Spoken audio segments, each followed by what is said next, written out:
Issue 1, Video Games. Debate. Are video games a brain drain, or are they a great way to train your brain? Let's say that 3 times. Are video games a brain drain or a great way to train your brain?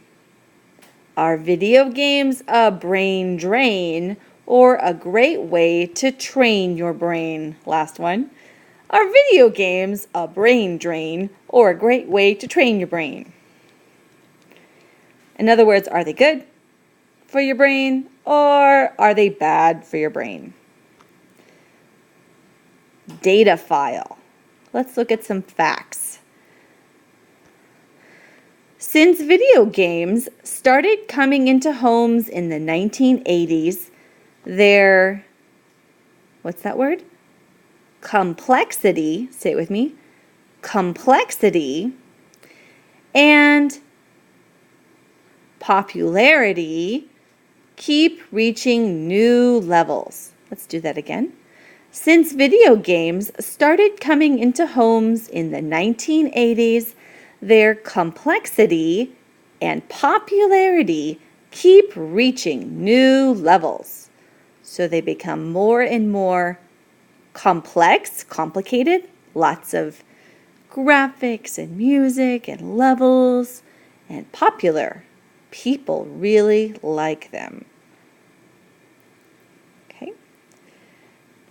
Powering up.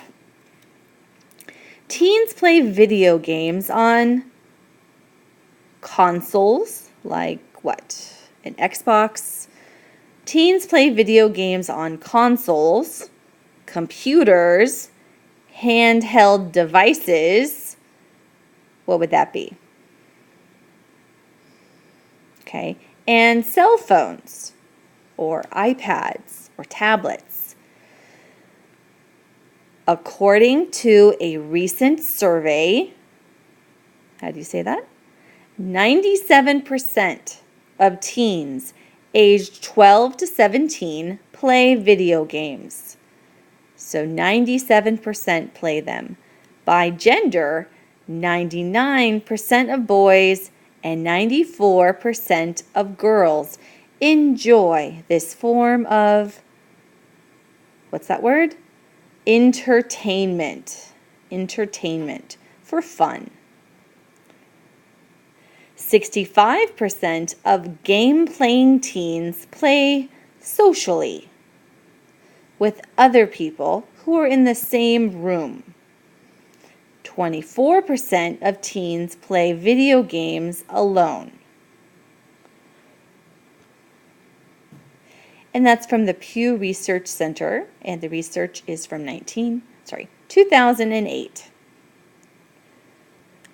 Mature enough? Video game ratings include E for everyone, T for teen, and M for mature. The games teens list as their favorites average just above a T rating. M-rated games are the most, what's this word? Controversial. Say it.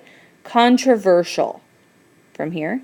M-rated games are the most controversial because they contain adult language, so swear words, cussing, and intense violence. And that's from the Pew Research Center, 2008. Out of control. Out of control. While video games are a fun activity for most players, they take over the lives of some players. Again, while video games are a fun activity for most players, they take over the lives of some players. Research shows that about 8.5% of gamers are, what's that word? Addicted. They're addicted to playing video games. It takes over their lives. Addicted teens play video games about 24 hours per week. Some play many hours more. 24 hours a week, some play many hours more. Wow. And that is from Psychological Science 2009. Okay, you're now going to work with a partner or in a group of 3, and you are going to be reading this together,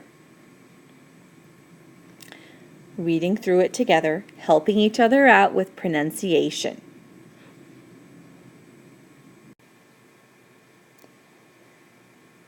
Video games. Article, Game On or Game Over by Oscar Gomez. As I read, I'm going to do a close reading, C-L-O-Z-E. I'm going to leave out words. You are to follow along with your eyes and your fingers on your text, and you are to say the word that I leave out. Here we go. Brian Allegre thought he was in control until a video game took over his life. Quote, I had this big urge to play all the time, he said. That urge built up to 15 to 20 hours of play a day. Allegre guzzled energy drinks. He started to mix up his virtual world and RL, or real life. Brian had to face a harsh fact. He was an addict. Not all players experience the dark side of video games.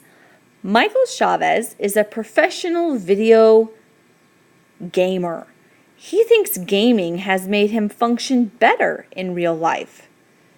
I'm always thinking, because in the game, you are trying to accomplish certain tasks. If I can do it in a game, I feel I can do it in person too.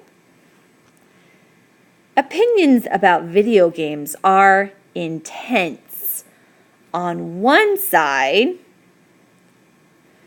people think the games are great entertainment.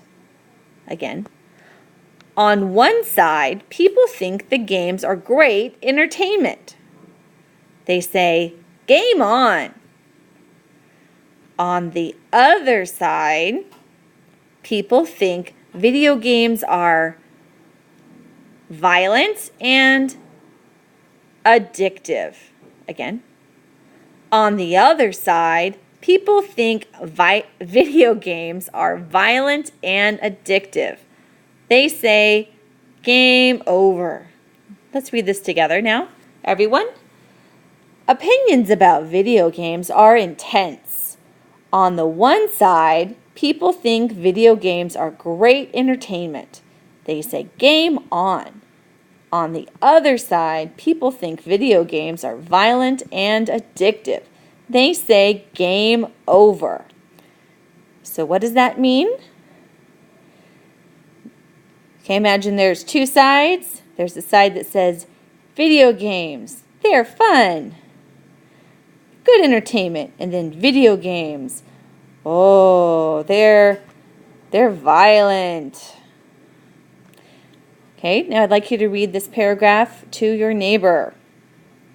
Listen to your neighbor read it, and they will listen to you. Check for pronunciation.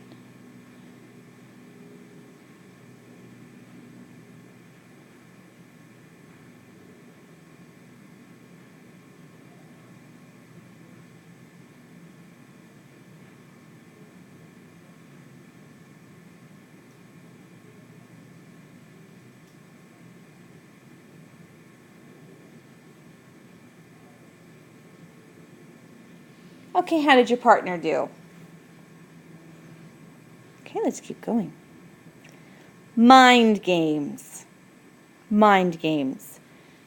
Again, I'm going to leave words out. Follow along and fill in my blanks. I don't think playing video games really affects kids that much, Parker Segrin says. Segrin, a teen from Illinois, plays war and sports games with his friends. Many teens would agree with Segrin. For them, video games are just part of life, and that life includes 24/7 technology. And what does that mean? 24/7? That means all the time, right? 24 hours a day, 7 days a week. We say 24/7. Let's say it together from here. And that life includes 24/7 technology. Parents and other adults just don't get it. After all, they grew up in another century.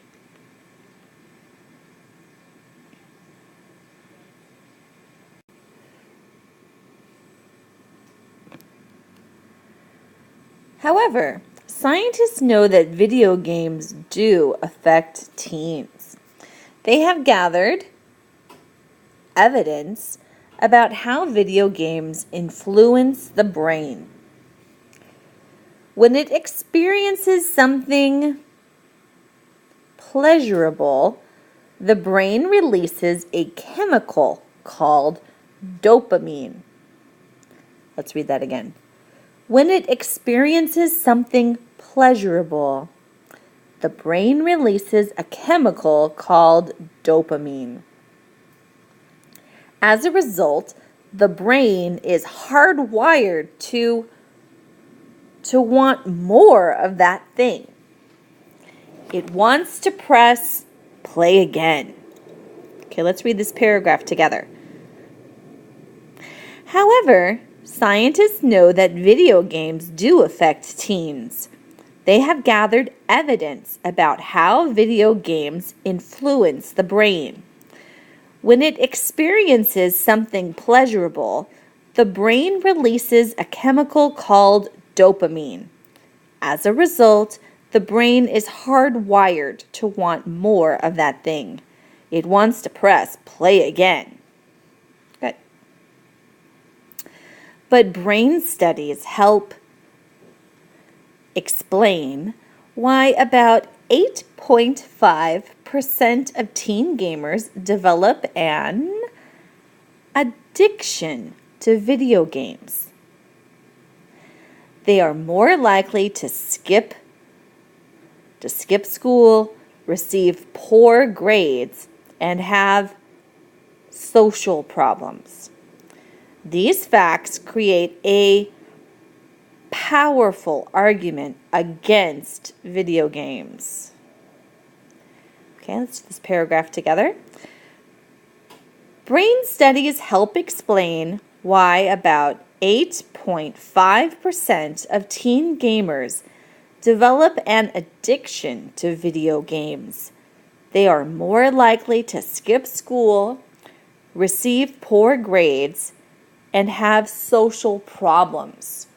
These facts create a powerful argument against video games. And this is what we call an exploded quote. We don't have to read it right now. It's to get our attention before we read. It's the same quote that was right here. Exploded quote.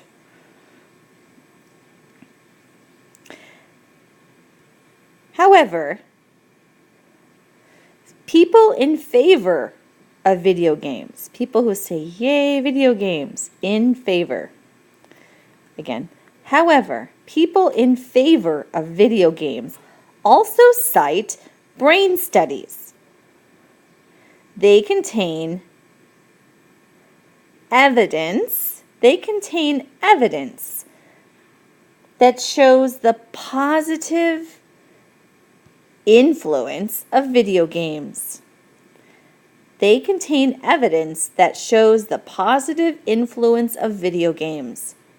For example, experiments show that action video games affect parts of the brain that control vision and coordination. As a result, video games can improve the ability to pilot an aircraft, read X-rays, and perform surgery. Supporters also argue that video games make players active problem solvers. Players have to think of better ways to advance in their games. So, looking back, what are the reasons for saying video games are positive? Okay, so you have better coordination, which can help with piloting an aircraft, reading X-rays, performing surgery, and problem solving. Okay, because you're thinking when you play video games. Interesting.